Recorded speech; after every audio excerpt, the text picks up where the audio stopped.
Assalamualaikum warahmatullahi wabarakatuh. Jadi kita lanjut dari untuk slide berikutnya, untuk materi berikutnya itu mengenai perairan laut. Di sini dalam video ini Ibu akan jelaskan mengenai pengertian dari laut itu apa, kemudian klasifikasi atau pembagian dari laut. Jadi kalian perhatikan baik-baik, Ibu akan memberikan sebuah kata kunci untuk menjelaskan beberapa pengertian yang ada di video tersebut. Laut adalah sengumpulan air yang sangat luas di permukaan bumi yang memisahkan atau juga menghubungkan suatu benua atau pulau dengan benua atau pulau lainnya. Laut yang sangat luas disebut dengan samudra. Dapat dikatakan bahwa laut merupakan bagian dari samudra. Umumnya, perairan laut merupakan massa air asin dengan kadar garam yang cukup tinggi, sekitar kira-kira 3,45%. Laut memiliki sumber daya alam yang melimpah dan hingga saat ini belum dapat dimanfaatkan atau dikelola secara maksimal. Nah, bumi kita ini memiliki 5 samudra, yaitu ada Samudra Pasifik, Samudra Atlantik, Samudra India, Antartika, dan juga yang terakhir adalah Samudra Arktik. Perlu kita ketahui juga bahwa lautan di bumi itu memiliki luas kira-kira 361 juta kilometer kuadrat. Ini berarti lebih dari 70% luas permukaan bumi merupakan lautan dengan kedalaman rata-ratanya adalah 3.730 meter. Oke, dari penjelasan dari video tadi dijelaskan bahwa pengertian laut itu adalah sekumpulan air asin. Oke, jadi kalian mendefinisikan laut itu harus memasukkan kata air asin atau sekumpulan air yang memiliki kadar garam yang cukup tinggi. Terserah kalian. Yang jelas kalian mendefinisikan laut adalah sekumpulan air asin yang sangat luas. Oke, jadi kata kunci kedua itu adalah sangat luas. Oke, jangan sampai kalian menulis sekumpulan air asin saja tetapi tanpa menulis kata luas. Oke, jadi laut itu adalah sekumpulan air asin yang sangat luas di permukaan bumi yang memisahkan antara benua atau pulau lainnya. Oke, jadi tidak hanya kalian harus mendefinisikan sekumpulan air yang sangat luas di permukaan bumi yang memisahkan antara benua dan pulau lainnya, itu Ibu belum bisa memberikan nilai yang betul. Tetapi kalian harus menyertakan kata asin, berarti laut adalah sekumpulan air asin yang sangat luas di permukaan bumi yang memisahkan antara suatu benua ataupun pulau. Oke, jadi itu aja. Jadi kata kunci tersebut untuk mendefinisikan laut itu ada kata air asin, luas, dan memisahkan antara benua ataupun antara pulau. Jadi jangan sampai kalian tidak menyertakan kata asin karena bisa saja itu adalah air sungai. Kemudian kalau kalian menyertakan air asin saja tanpa menyertakan kata yang sangat luas, berarti kalian bisa saja mengatakan bahwa daerah tersebut hanyalah air payau. Oke, air danau yang asin. Tapi harus dikatakan bahwa itu adalah sangat luas. Oke, jadi terakhir Ibu tekankan bahwa laut adalah sekumpulan air asin yang sangat luas di permukaan bumi yang memisahkan antara benua dan pulau lainnya. Untuk ilmu yang mempelajari laut disebut oceanografi. Objek yang dipelajarinya adalah mengenai keadaan fisik airnya, gerakannya, kedalaman, kualitas air, pasang naik, surut, dan lain-lainnya lagi. Berbicara mengenai laut, pasti kita juga pernah mendengar yang namanya. Nah, kita lanjut di pembagian zona-zona yang ada di laut. Di laut itu dibagi atas dua zona. Yang pertama itu zona pesisir dan zona pantai. Pasti kalian sering mengatakan atau menulis di status-status kalian, saya berjalan-jalan di pinggir pantai. Padahal kalian sendiri tidak mengerti kalian berada di posisi yang mana. Apakah itu pantai atau itu adalah pesisir. Kalian pasti sering mendengar ataupun membaca kata masyarakat pesisir. Bahkan kalian sendiri tidak tahu bagian-bagian mana atau zona-zona mana dikatakan daerah pesisir. Nah, dari sini kalian harus tahu mana daerah pesisir dan mana daerah pantai. Pesisir atau pantai. Sebenarnya pesisir sama pantai itu sama nggak sih atau beda? Terus definisinya apa? Jadi, pesisir adalah suatu wilayah yang lebih luas daripada pantai.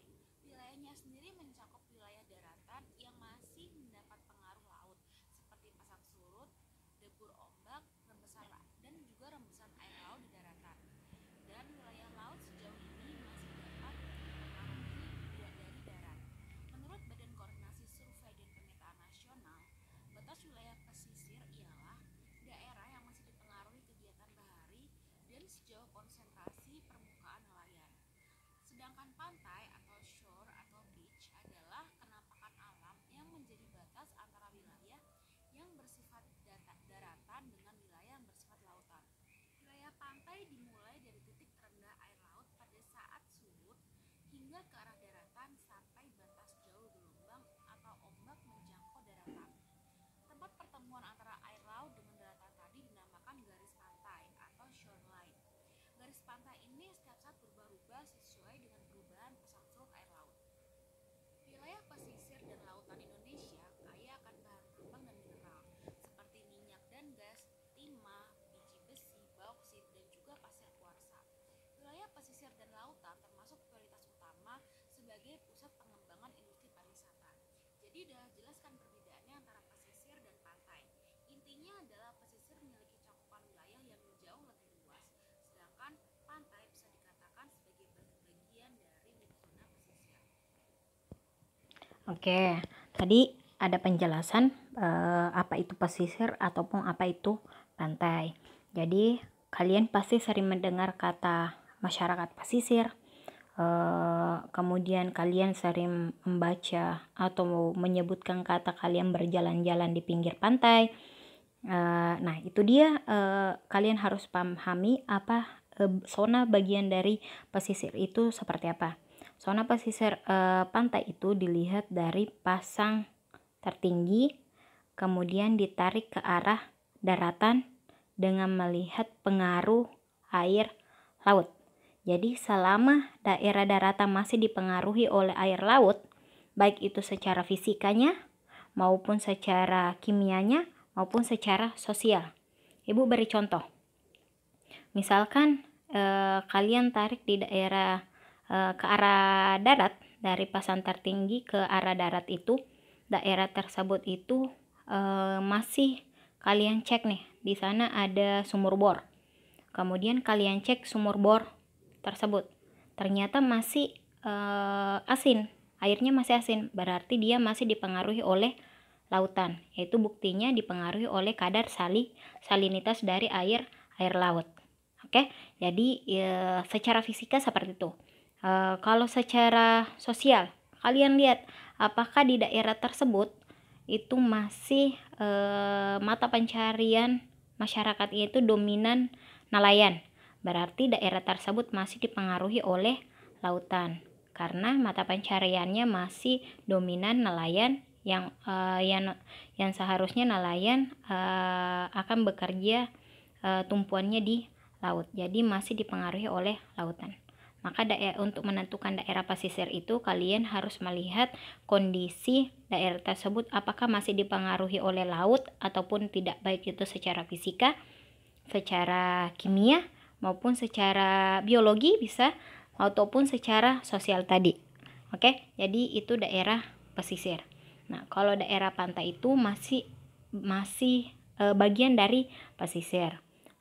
Bagian pantai itu kalian lihat batas antara surut terendah hingga pasang tertinggi. Jadi cangkupan pantai itu lebih sedikit. Jangan sampai kalian kalian berfoto nih di daerah nelayan, daerah masyarakat nih. Kemudian kalian bilang kalian berada di pantai, itu salah besar. Kalian seharusnya berada di daerah pesisir. Kecuali kalian sedang berjalan-jalan di pinggir pantai, berarti kalian sedang berjalan di antara pasang tertinggi ataupun daerah surut terendah. Itu adalah daerah pantai. Nah, Kemudian daerah pertemuan antara pasang dan surut itu disebut dengan garis pantai.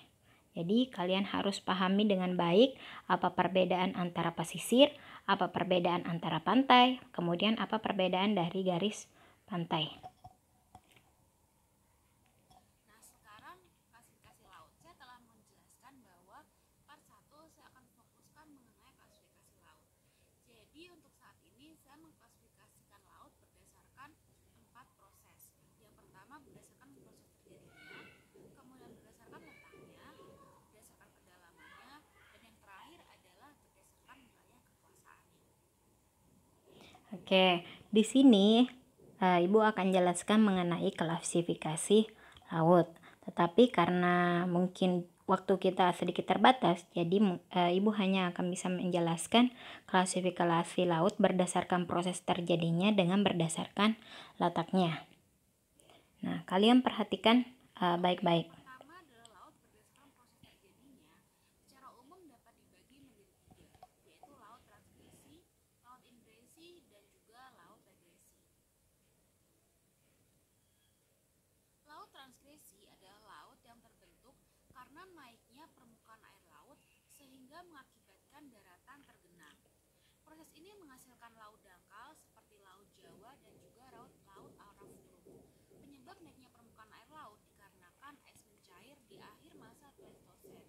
Kedalaman laut ini berkisar dari puluhan hingga ratusan meter saja. Dahulu laut ini ditutupi oleh daratan luas dan menjadi jembatan migrasi hewan-hewan seperti kanguru dari Australia ke Papua.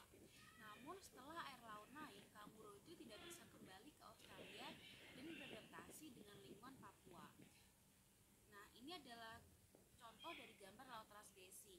Laut transgresi ciri-cirinya adalah dia cenderung untuk memiliki sedimentasi yang ke arah daratan. Kemudian jenis kedua adalah laut ingresi. Laut ingresi adalah laut yang terjadi karena adanya penurunan kerak samudra sehingga mengakibatkan kedalaman laut itu semakin dalam. Proses ini disebabkan oleh gaya tektonik dan fenomena yang muncul, diantaranya palung, lubuk laut, ataupun basin. Contoh ingresi adalah Laut Banda yang merupakan laut terdalam di Indonesia. Jadi intinya laut ingresi adalah laut dalam yang disebabkan karena adanya penurunan dari lapisan bumi. Jenis yang terakhir adalah laut regresi. Laut regresi secara umum adalah kebalikan dari laut transgresi. Laut regresi adalah laut yang semakin menyempit karena adanya akumulasi endapan material dari sungai yang bermuara ke sana. Contohnya adalah Laut Bering di dekat Arktik. Salah satu ciri khas dari laut regresi adalah dia memiliki sedimentasi yang berasal dari darat yang cukup banyak hingga menyebabkan laut tersebut akan semakin dangkal dari waktu ke waktu. Oke, tadi sudah dalam video tersebut dijelaskan secara rinci proses jenis-jenis atau pembagian laut berdasarkan proses terjadinya. Itu dibagi atas 3. Yang pertama laut transgresi, kemudian yang kedua laut inregresi, kemudian laut regresi. Nah, ada kata kunci yang harus kalian pahami pengertian laut berdasarkan proses terjadinya, yaitu laut regresi itu naiknya naiknya permukaan air laut yang disebabkan oleh es. Jadi kalau transgresi kata kuncinya adalah kenaikan muka air laut. Apa yang menyebabkan kenaikan muka air laut? Yaitu mencairnya es di kutub. Oke. Kemudian laut inregresi. Laut inregresi itu kebalikan dari laut transgresi. Kalau laut transgresi naiknya muka air laut, maka laut inregresi itu adalah penurunan muka air laut. Apa yang menyebabkan penurunan air laut? Yaitu kerak samudra, penurunan kerak samudra yang diakibatkan oleh tektonik. Jadi inregresi itu, Ibu ulangi, inregresi itu adalah menurunnya lapisan bumi yang disebabkan oleh gempa tektonik. Oke. Jadi kalau transgresi naik berarti inregresi akan menurun. Oke, jadi transgresi dan inregresi itu adalah kebalikan, transgresi itu adalah kebalikan dari inregresi. Kemudian yang terakhir itu adalah laut regresi. Kalau laut regresi ini disebabkan karena terjadinya akumulasi dari sedimen. Jadi ya penyebab dari regresi itu disebabkan karena adanya sedimentasi. Jadi kalian harus tahu apa-apa penyebab dari terjadinya terbentuknya lautan berdasarkan proses terjadinya. Kalau laut transgresi disebabkan oleh es, yaitu pencairan es di kutub. Kemudian kalau laut inregresi disebabkan karena gempa tektonik. Kemudian laut regresi disebabkan karena adanya sedimentasi.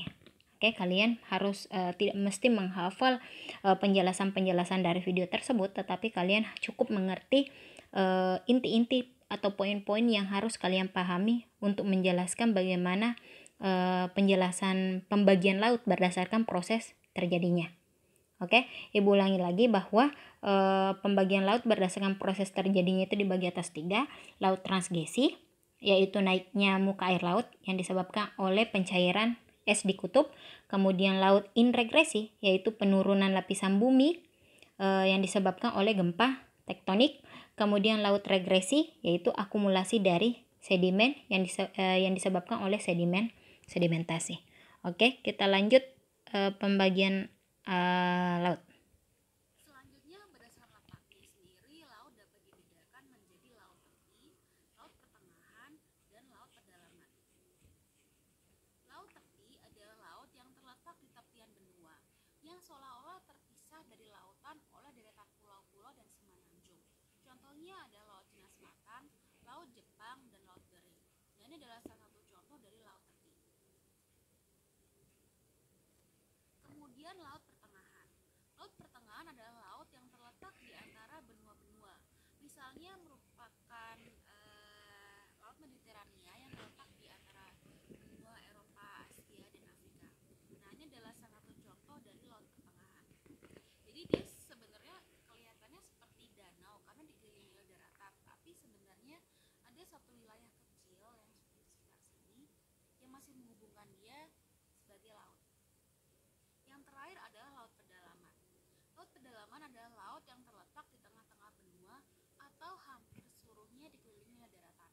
Contohnya adalah Laut Kaspia Baltik, Laut Mati, dan juga Laut Hitam. Nah, ini adalah salah satu bentuk ekstrimnya dari laut pertengahan. Jadi dia lebih dikelilingi lagi oleh daratan dibanding laut pertengahan. Sekarang berdasarkan kedalaman. Oke, kita lanjut ya. Berdasarkan letak itu dibagi atas 3.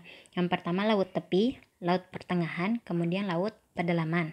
Tadi sangat jelas dijelaskan dalam video tersebut apa itu laut tepi, yaitu laut yang berada di tepi antar daratan tetapi masih berhubungan langsung dengan laut atau perairan luas.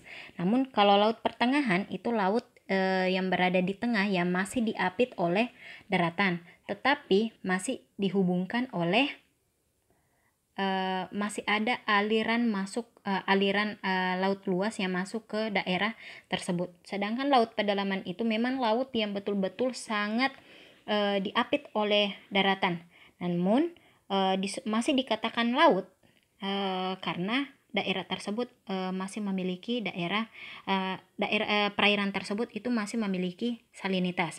Makanya contoh laut pedalaman itu adalah laut mati. Nah, kalian pasti tahu tuh laut mati seperti apa. Laut mati itu memang dikelilingi oleh daratan tetapi dia memiliki salinitas yang sangat tinggi. Nah, makanya sebelumnya Ibu jelaskan kepada kalian untuk mendeskripsikan laut itu seperti apa, tidak hanya mengatakan bahwa laut itu sangat luas, tetapi kalian harus tahu bahwa laut itu memiliki kadar salinitas atau memiliki kondisi air kandungan garam.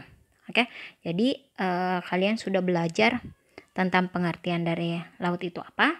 Kemudian pembagian laut berdasarkan proses terjadinya ada 3 tadi, transgresi, inregresi, regresi. Kemudian berdasarkan letaknya sangat mudah nih, ada laut tepi, laut pertengahan dengan laut pedalaman. Oke, mungkin cukup di sini saja pertemuan kita untuk pertemuan pertama. Tadi Ibu sudah berikan video pertama, yaitu video mengenai sejarah terbentuknya daratan dan lautan. Yang kedua, Ibu jelaskan apa pengertian laut, kemudian perbedaan antara zona-zona di laut, ada pesisir, kemudian ada pantai. Oke, kalian harus tahu apa perbedaan pesisir dan apa perbedaan pantai. Ibu tidak ingin kalian menjadi lulusan dari Fakultas Ilmu Kelautan dan Perikanan, tetapi kalian tidak bisa mendefinisikan apa itu pesisir, kemudian apa itu pantai. Oke, jadi kalian betul-betul harus pahami apa itu daerah pesisir dan apa itu daerah pantai. Kemudian pembagian laut berdasarkan tadi ada proses terjadinya, ada transgresi dan introgresi dan regresi. Kemudian berdasarkan letaknya, laut tepi dan laut pedalaman dan laut pertengahan. Oke, tadi Ibu kasih soal di sejarah ya. Sejarah terbentuknya daratan dan lautan itu ada 4 soal. Kemudian untuk video ini Ibu kasih soal kelima, yaitu coba kamu definisikan kembali menurut kalian apa itu pesisir. Definisikan kembali apa itu pesisir dan apa itu pantai. Kalian harus jelaskan. Jadi ada 5 soal yang kalian harus jawab di MOLS. Nantinya Ibu buka di MOLS, Ibu tidak akan beri pertanyaan di MOLS tersebut, tetapi kalian harus langsung menjawab sesuai dengan urutan pertanyaan yang Ibu sudah sampaikan di dalam video tadi. Oke, kalian pelajari baik-baik video tersebut. Silahkan kalian ulang-ulang. Kalian terakhir menjawab soal ini di MOLS itu sesuai dengan jadwal perkuliahan kita. Oke, jadi jangan sampai terlambat karena MOLS akan menolak secara otomatis jika kalian terlambat memasukkan jawaban kalian. Oke, sampai ketemu di pertemuan selanjutnya. Kita akan lanjut berdasarkan pembagian laut. Kemudian kita akan lanjut ke sifat-sifat fisika dari lautan seperti apa. Oke. Ibu tutup perkuliahan kita hari ini. Terima kasih. Assalamualaikum warahmatullahi wabarakatuh. Dan selamat siang atau selamat sore. Karena ini video, Ibu akan sebar ke kelas-kelas lainnya. Jadi Ibu tidak tahu sudah apa siang atau sore nantinya selesai. Terima kasih. Kalian sudah mau silahkan mendengarkan video dari Ibu. Assalamualaikum warahmatullahi wabarakatuh.